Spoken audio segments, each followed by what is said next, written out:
গলসি রামগোপালপুরের অমরপুরের চুনপাড়া এলাকায়। এই ঘটনায় চিন্তা বেড়েছে এলাকাবাসীর। সোমবার সেই ভাঙন পরিদর্শন করতে আসেন অতিরিক্ত জেলাশাসক জেনারেল অমিয় কুমার দাস, মহকুমা শাসক সদর উত্তর তীর্থঙ্কর বিশ্বাস, গলসি 1 ব্লকের বিডিও জয়প্রকাশ মণ্ডল। স্থানীয় বাসিন্দাদের অভিযোগ, বারবার এই ঘটনা ঘটছে। প্রশাসনকে জানিয়েও কোনো লাভ হয়নি। যদিও এদিন প্রশাসনের পক্ষ থেকে দ্রুত ব্যবস্থা নেওয়ার আশ্বাস দেওয়া হয়েছে। এলাকাবাসীর অভিযোগ, বারবার একই ঘটনা ঘটছে, গত বছরও ঘটেছে, তারপরেও প্রশাসনের হুঁশ নেই। জমি জলের তলায় চলে যাচ্ছে, আতঙ্কে দিন কাটাচ্ছি আমরা।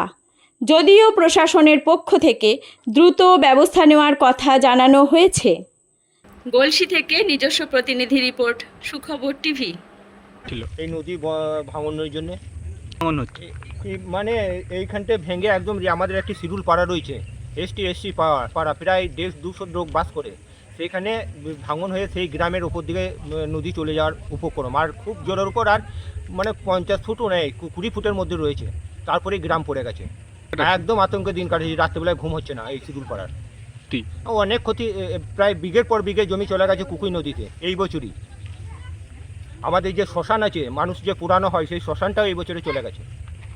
প্রশাসন বললে যে আমরা যাচ্ছি, এসডিও এসেছিল, বলেছে যাচ্ছি, যে এরপর আমরা ব্যবস্থা করছি। আমাদের ওসি সাহেব এসেছিলেন, ওসি সাহেবও যা বলার বললেন।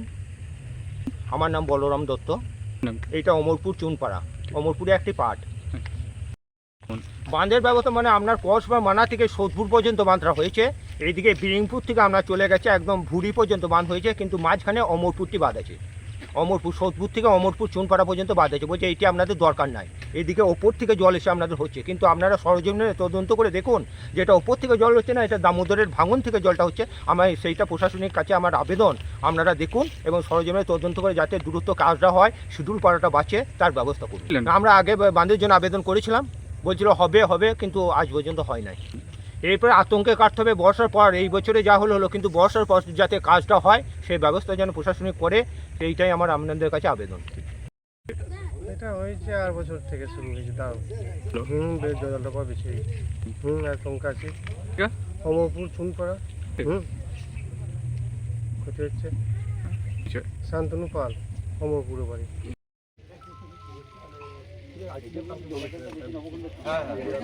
আপনার জন্য আশা আপনি বলবেন, না কষ্ট না, ঠিক আছে, কষ্ট করবেন না, ঠিক আছে, আমরা তো নিয়ে নিলাম, মানে তো বললেন বললাম স্কিম নেওয়া আছে, আমরা দেখি তাড়াতাড়ি মানে স্যাংশন, ডিপার্টমেন্টাল স্যাংশন হয়ে গেলে না, কিন্তু এটা যা মনে হলো, এটা আরো ভবিষ্যৎ আরো ভাঙতে পারে, সেই জন্যই আমাদের ইমিডিয়েট ভয় লাগছে। সারা রাত ঘুমানো যাচ্ছে না, জলের আওয়াজ বেরোচ্ছে। আগে এসেছে, আবার কি হবে, আগে তো এসেছে একই কাজ বলে গেছে যে হ্যাঁ হবে, মনে হচ্ছে আজ নামবে কাল নামবে, কোনো জিনিসই নাই। প্রিয়া বাগ দিয়ে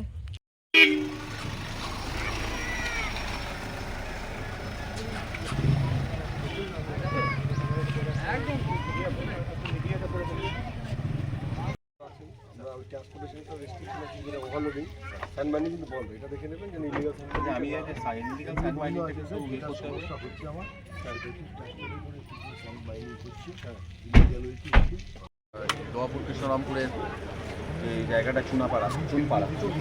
চুনপাড়া, এখানে আমরা এলাম একটু দেখতে, যে এখানে নদীর জলস্তর এখন ঠিকই আছে, জলস্তর কমছে এখন, কিন্তু এখানে কিছুটা ভেঙেছে। সেই ভাঙাটা অনেকদিন আগে থেকেই হয়েছে, কিন্তু এখানে আমাদের ইরিগেশনের সাব ডিভিশন অফিসার ছিলেন, তারা বললেন যে এখান থেকে প্রপোজাল এখানকার দেওয়া আছে, আমরা দেখছি যত তাড়াতাড়ি সম্ভব এখানে বোল্ডারিং করে সেই কাজটা যাতে তাড়াতাড়ি স্যাংশন হয়ে আসে এবং এই কাজটা যাতে তাড়াতাড়ি করা যায়, সেটা আমরা দেখছি। এখানে গ্রামবাসীদের সাথে কথা বললাম, এখানে চরে কেউ নেই, চরে বসবাস করা বা সেরকম কোনো বিপজ্জনক অবস্থায় সেরকম কোনো কিছু নেই। সেটার জন্য আমরা সব দিকে সতর্ক করে দিয়েছি সবাইকে। তো এই এলাকায় কিছুটা ভাঙন আছে, সেটা আমরা এসডিও সাহেব ছিলেন আমাদের সাথে, ডিডিও সাহেব আছেন, পঞ্চায়েত সমিতির সভাপতি আছেন, সরকারি সভাপতি আছেন, সবাই আছেন। সাধারণ গ্রামবাসীর সাথে কথা বলে দেখলাম এই কাজটা ইমিডিয়েটলি নিতে হবে। আমরা জেলা প্রশাসনের তরফ থেকে আমরা ব্যাপারটাকে তাড়াতাড়ি টেক আপ করছি। Thank you.